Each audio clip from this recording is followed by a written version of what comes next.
São Paulo, até os anos 20 do século XIX, era uma cidade que tinha, a boa parte da população não vivia no núcleo urbano, vivia nas fazendas do entorno do município, que era muito grande, e onde se falava muito pouco português. Por que isso?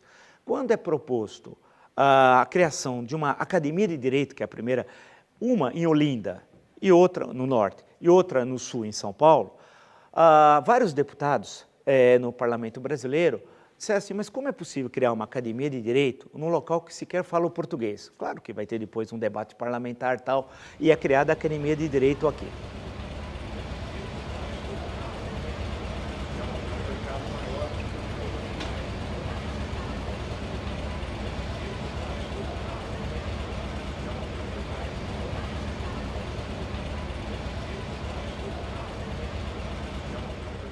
A Academia de Direito vai ser uma revolução. É claro que quando se fala em Academia de Direito em 1827, vai ser um núcleo muito pequeno, um grupo de algumas dezenas que vêm começar a estudar Direito. Por quê? Nos anos 20 do século XIX, 30, 40, até meados dos anos 50, ainda os filhos da elite brasileira iam estudar em Coimbra, né? Não iam estudar em Olinda ou especialmente aqui em São Paulo. No decorrer desse período, já a partir dos anos 50, na metade, portanto, do século XIX, é que começa a aumentar o número de estudantes que vêm para cá. E aí é inacreditável a sua importância. Primeiro, na literatura brasileira. Hoje, se nós entrarmos na faculdade de Direito, no Largo São Francisco, logo nós vamos identificar lá Álvares de Azevedo, escrito, Fagundes Varela, Castro Alves e tal. Puxa vida, excetuando o Álvares de Azevedo, os outros não nasceram em São Paulo, vieram para cá. Alguns, inclusive, não acabaram o curso, Castro Alves, por exemplo, é um deles, Fagundes Varela também, mas passaram uma temporada importante em São Paulo, e temporada que tem uma significação histórica muito importante pelos debates que tinham aqui, desse grupo de estudantes. Em suma, então você tem um número de estudantes que vêm para cá, e não era um ensino regular como nós temos hoje também. Muitas vezes o estudante comparecia somente às provas, se estudava sozinho, eventualmente ia às aulas, mas essa geração literária dos anos 40, 50, 60, 70, da literatura brasileira do século XIX, ela está umbilicalmente vinculada à Faculdade de Direito. Se falarmos na Joaquim Nabuco, está na Faculdade de Direito. Muitos morreram muito cedo, na faixa de alguns, antes de completar 20 anos, outros logo após completar a chamada geração do mal do século, a geração romântica tal, passa pela cidade de São Paulo. Hernani Silva Bruno chama a cidade de São Paulo, entre os anos 50, 60, 70 do século XIX, de um burgo de estudantes. Era uma cidade pobre, era entre as capitais já provinciais. Tinha uma população inferior, por exemplo, à de São Luís do Maranhão, isso já nos anos 70 do século XIX, portanto era uma pequena cidade sem atrativo, sem nada. O grande atrativo da cidade era essa faculdade, a Faculdade de Direito. E estudantes que vinham de várias províncias do Brasil, que vinham para cá e que vinham morar aqui em repúblicas, inicialmente no entorno aqui do Largo de São Francisco, chegando até onde hoje é a Rua 7 de Abril, por exemplo, onde morou José de Alencar, e esses estudantes que passavam grande parte do ano aqui, antes de ir nas férias, grande parte deles voltavam para suas províncias de origem, não tinham muito o que fazer, né? Porque era uma cidade muito pequena, inclusive porque as mulheres, em grande parte nessa época, por exemplo, as filhas das pessoas que moravam na cidade, elas saíam à rua, a não ser acompanhada de seus familiares e tal. Então, o Castro Alves sempre faz críticas ao clima, muito frio, ele é um baiano, né? Onde não havia local para a circulação das pessoas, não se encontravam as pessoas e tal.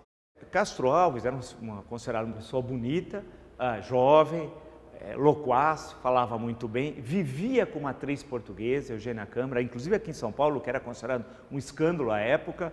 Ela encenou, inclusive, uma peça aqui num teatro que não existe mais hoje, e ele participava de todas as atividades estudantis nas repúblicas e tal. Agora, o Castro Alves é fundamental.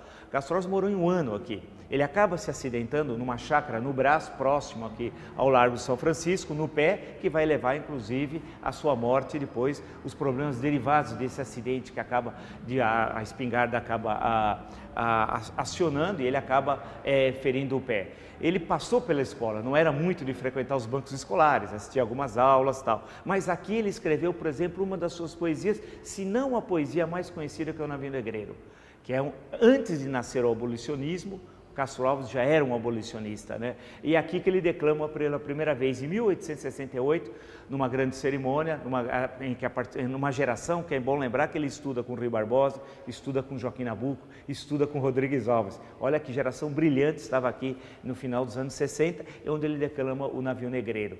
Então, a passagem dele foi uma passagem relativamente breve, que ele depois doente daqui vai para o Rio, e do Rio vai à Bahia e acaba falecendo na Bahia. Fatalidade atroz que a mente esmaga.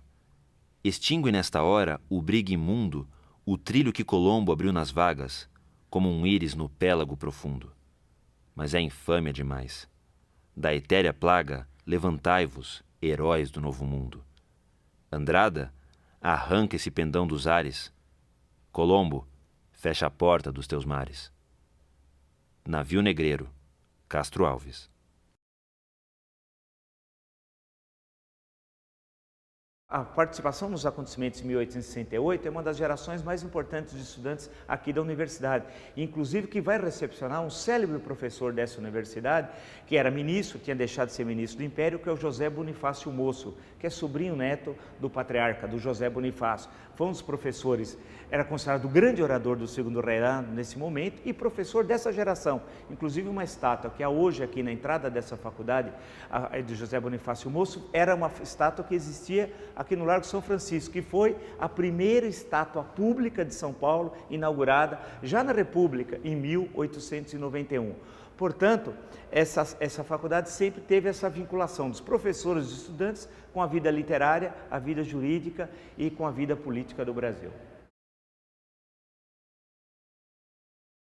Essa academia de direito, que começa com uma pequena escola, etc., ali no Largo São Francisco, se utilizando inclusive da estrutura de um convento franciscano, ela se desenvolve no decorrer desse século XIX e se transforma, além de um centro literário, num centro político. As ideias republicanas, a partir especialmente do Manifesto Republicano de 1870, tem na Faculdade de Direito um dos seus principais centros de profusão e de divulgação das ideias republicanas. Mesmo sendo os professores, em grande parte, monarquistas convictos, escravocratas, lá haverá, em grande escala, em grande número, alunos republicanos. E mais, o abolicionismo, que vai de pouco em pouco surgir, tem na Faculdade de Direito, especialmente entre os estudantes, também, e publicando jornais, panfletos, fazendo conferências abolicionistas, um dos principais centros de divulgação abolicionista, também na Faculdade de Direito. Portanto, ela tem, ainda no século XIX, uma importância no campo literário, uma importância no campo político e no campo da luta, do primeiro grande movimento de massas da história do Brasil, que é o abolicionismo. Alguém vai falar assim, mas e no campo de direito? Claro, tem a sua importância no campo de direito, mas fundamentalmente é no campo político, literário e do grande movimento que é o abolicionismo. O abolicionismo é o primeiro movimento de massas da história do Brasil. Isso pode parecer um escândalo, uma afirmação desse tipo. Muitos imaginam que a abolição da escravidão ocorreu por um mero desejo pessoal da princesa Isabel, e quando já não havia mais escravos no Brasil. Isso é um equívoco, um grave equívoco. É um equívoco político e um equívoco histórico. E por quê? O abolicionismo ele tem início no Brasil fundamentalmente nos anos 80. No momento em que, e tem a ver com um livro, primeiro, um livro do Joaquim Nabuco, estudante da onde? Da Faculdade de Direito do Largo São Francisco, que escreveu o Abolicionismo, e esse livro tem uma importância muito grande. O escravo ainda é uma propriedade como qualquer outra, da qual o senhor dispõe como de um cavalo ou de um móvel. À mercê do temperamento e do caráter do senhor, que lhe dá de esmola a roupa e a alimentação que quer, sujeito a ser dado em penhor, a ser hipotecado, a ser vendido, o escravo brasileiro, literalmente falando, só tem de seu uma coisa: a morte. O abolicionismo. Joaquim Nabuco. O abolicionismo está muito vinculado à Faculdade de Direito, não só, mas está, né, com os estudantes, com alguns professores abolicionistas, a maioria não era abolicionista, e o abolicionismo se desenvolve entre os estudantes. Esses estudantes escrevem panfletos, fazem reuniões, começam a divulgar o abolicionismo pelo resto do Brasil, fazem coleta de dinheiro, por exemplo, a libertar escravos num quarteirão, num bairro, numa cidade, e fazem reuniões. As reuniões, muitas vezes, chegam a ter entre presentes 1.000, 2.000, 3.000 pessoas. Inúmeras reuniões abolicionistas, as pessoas não cabem nos mítings, nas reuniões, nos auditórios, ficam fora.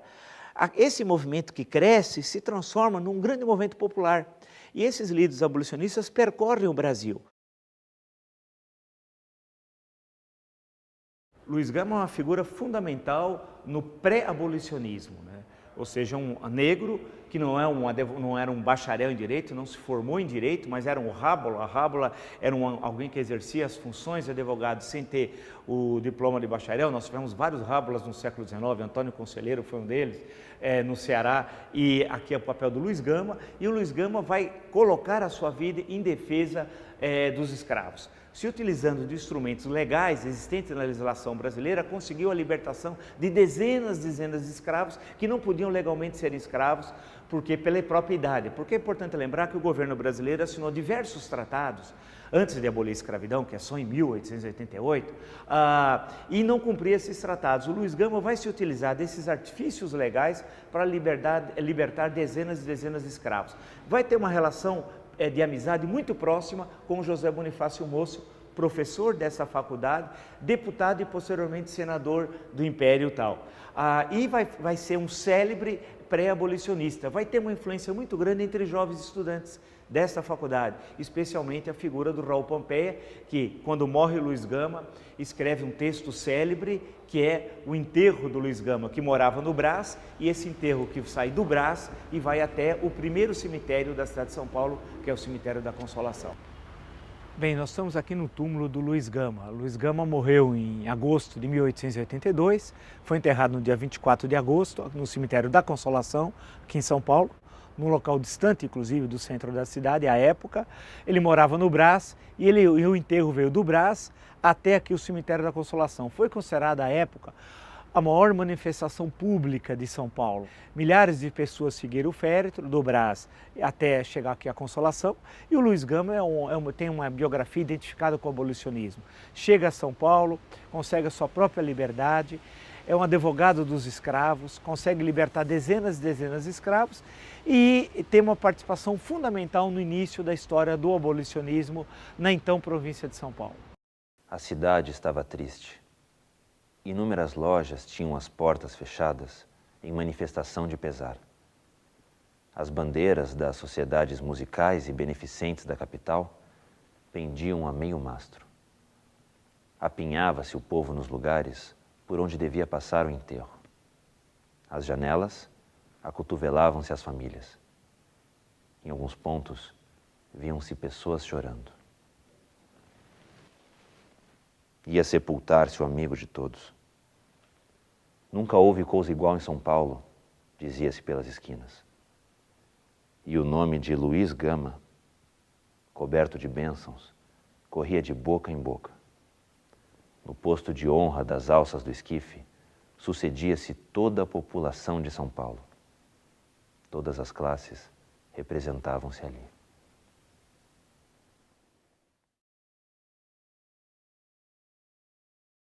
Quando o túmulo, se abriu o túmulo e o caixão vai baixar, se imputa Antônio Bento, mas na verdade ninguém sabe se foi Antônio Bento ou se foi Clímaco Barbosa, que era um outro jovem abolicionista de São Paulo, fazem um juramento de levar a abolição até o final. Quem é o Antônio Bento, que é tão importante para a história de São Paulo, do Brasil e do abolicionismo? Ele vai reunir um grupo de pessoas que vão começar a semear revolta. Então, a partir daí, o Antônio Bento, de fato, organizou os Caifazes, né? E depois vai fundar o jornal A Redenção, que foi um jornal extremamente ativo. Ele tem um impacto enorme, porque ele circula pelo interior, e o Antônio Bento, um cara destemido, simplesmente tornava público todo tipo de denúncia, porque nós sabemos que, nesse momento, no interior, nós temos já os abolicionistas se correspondendo por meio do telégrafo. O telégrafo é importantíssimo no movimento abolicionista, assim como os trens, mandando telegramas denunciando: olha, na fazenda tal, em Piracicaba, tem um escravo no tronco sendo espancado diariamente. Olha, na outra cidade, esse escravo foi castigado e agora está todo machucado. Então, eles simplesmente denunciavam aquilo que costumava ficar a boca pequena. Inclusive, o Antônio Bento, que dirigia a Irmandade do Nossa Senhora dos Remédios, começou já mais avançado, a partir de 86, fazer procissões na cidade de São Paulo, em que os caifazes resgatavam escravos que estavam sendo punidos com excesso nas fazendas, castigados, traziam para São Paulo e faziam procissões levando o que eles falavam, esses cristos à frente, e mostrando para todo mundo o que estava acontecendo. Quer dizer, eles eram extremamente destemidos. Quer dizer, o abolicionismo tem duas vertentes. Uma é legal, aquela que quer batalhar no parlamento por leis que levam finalmente à abolição da escravidão. E outra, podemos chamar insurrecional, que é aquela que vai às fazendas, se reúne com os escravos e à noite levam esses escravos fugitivos para onde? Para o bairro do Jabaquara, em Santos. E como? Através das ferrovias. E por que das ferrovias? Primeiro precisava, se você está em Campinas, por exemplo, tenta fugir com escravos, como é o meio mais fácil de fugir de Campinas? Através das ferrovias de forma clandestina, ganhando apoio dos ferroviários, né? Que vão ter um papel importante no abolicionismo. E por que para Santos? Por causa do Porto de Santos. Grande parte dos trabalhadores das docas de Santos são negros e mulatos. E todo o porto sempre está vinculado às ideias do mundo. Há um núcleo anarquista, os primeiros anarquistas estão presentes em Santos, as ideias socialistas chegam a São Paulo através de Santos, você tem pequenos jornais socialistas que são escritos nos anos 80 do século XIX em Santos. Portanto, Santos é um núcleo, uma cidade rebelde, né, que futuramente, depois no século XX, vai ser chamada de Cidade Vermelha, o Porto Vermelho, tal, com uma forte influência do Partido Comunista. Então, nós sabemos que Santos estava cheio de escravos fugidos antes da fundação do Jabaquara. Porém, em 1882, exatamente porque Santos já tinha tanto escravo fugido que o pessoal lá não conseguia mais administrar, é que eles fundaram o Quilombo do Jabaquara. E o Quilombo do Jabaquara é esse momento, eu acho, muito interessante de concretização dessa aliança, porque ele é fundado pelos abolicionistas republicanos de Santos, que esse é um tema interessantíssimo, porque hoje há uma prevalência na historiografia de uma ideia de que o abolicionismo é sempre monarquista. No entanto, o abolicionismo paulista sempre foi republicano, de um republicanismo popular, do Luiz Gama, do Silva Jardim e de outras figuras. Então, os jovens republicanos de Santos fundaram o Jabaquara, mas o Jabaquara era como uma filial dos caifazes. Ele tem uma ligação íntima com o movimento de São Paulo. Inclusive, assim a gente lê nas memórias, nos memorialistas, que os jovens paulistas da elite, estudantes da Faculdade de Direito, aos fins de semana, tomavam o trem para visitar o Jabaquara.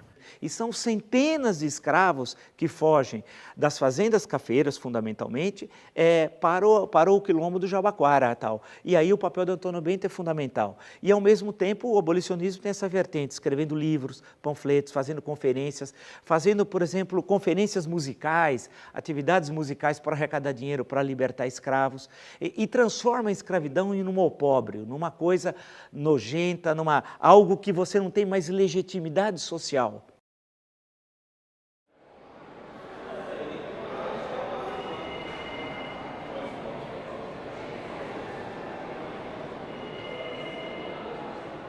Aqui nessa faculdade se formou a elite política brasileira.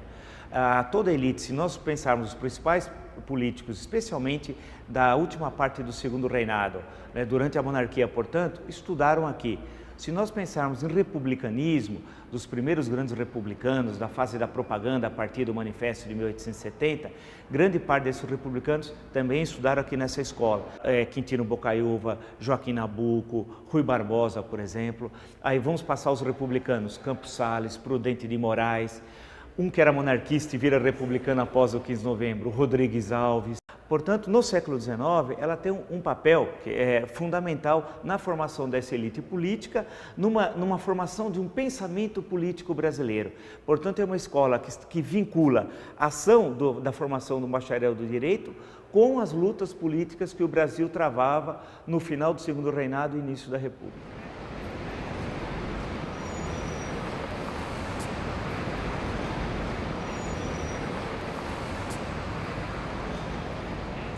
Bem, nós temos aqui o número 1 do jornal A República, que era publicado às terças, quintas e sábados. O jornal A República é o órgão do Clube Republicano, aqui na cidade do Rio de Janeiro, na Corte, então capital do Império. Esse é o número 1, onde tem um manifesto republicano de 3 de dezembro de 1870. É uma espécie de nascimento do republicanismo após um longo período em que o republicanismo quase que desapareceu da cena política entre as décadas de 50 e 60 do século XIX. Esse manifesto é em dezembro de 1870, dia 3, após o final da Guerra do Paraguai. Ele tem uma relação com o desgaste do governo imperial.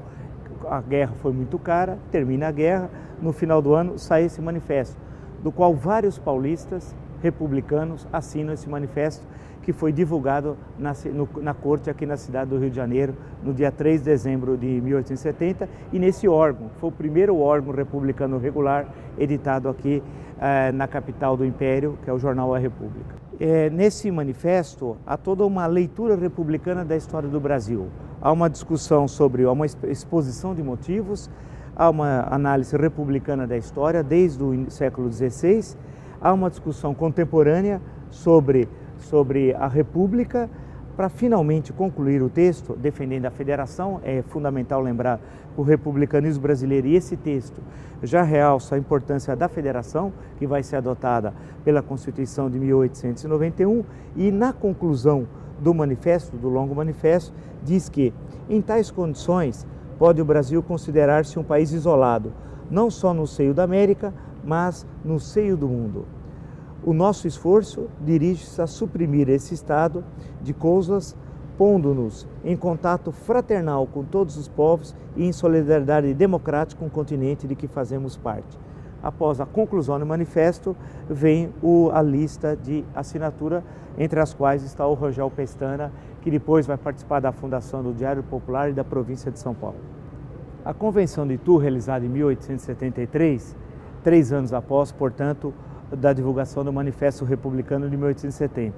Nós temos aqui uma publicação de bolso, vamos chamar assim, do Manifesto Republicano, deste Manifesto de 1870, numa forma até acessível, fácil para se ler, para se levar, de 31 páginas, editado em 1873, a edição desse manifesto, aqui no Rio de Janeiro, na tipografia da República, na Rua do Ouvidor, número 132, e é interessante lembrar que é justamente 1873 é o ano da Convenção Republicana em Itu, que vai fundar o Partido Republicano, a seção republicana de São Paulo, e que será, no segundo reinado ainda, a principal seção republicana, tanto que Prudente de Moraes e Campos Salles, por exemplo, serão eleitos deputados pelo Partido Republicano ainda durante o segundo reinado. E não é coincidência que os 3 primeiros presidentes civis da República Brasileira serão paulistas: Prudente de Moraes, Campos Salles e Rodrigues Alves.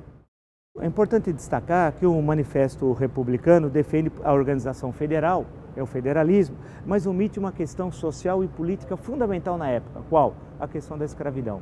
É importante lembrar que a Lei do Ventre Livre só vai ser votada em 1871, um ano após o Manifesto. E o Manifesto não se refere à questão da escravidão. Destacando também que toda a ação do republicanismo nos anos 70 e nos anos 80 não toca na questão da escravidão. Em São Paulo, por exemplo, os republicanos deixam claro que a escravidão é um problema do Império, não é um problema da República. Portanto, cabe ao Império resolvê-lo e não a nós, diz os textos em São Paulo, a nós republicanos.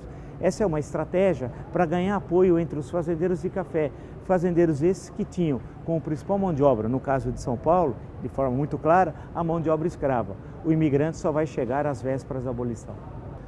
O jornal e os jornais no século XIX e no século XX são importantes fontes para os pesquisadores, Por exemplo, nesse jornal aqui, no número 1 aqui da República, nós temos não só o manifesto, como nós temos uma série de análises de conjuntura do ponto de vista republicano do que estava ocorrendo, por exemplo, na Europa e em outros países aqui da América. E também temos anúncios, então é possível um jornal você ter a leitura política, as discussões sociais, culturais, os anúncios, é possível saber como é que se organizava a sociedade através da fonte jornalística. Então, para o historiador, o jornal é uma importante fonte primária e nós estamos vendo através desse, a República, desse número 1, a importância do jornal para o trabalho do historiador. Isso acaba se repetindo também no século XX, com a inclusão aí, especialmente no século XX, também das revistas.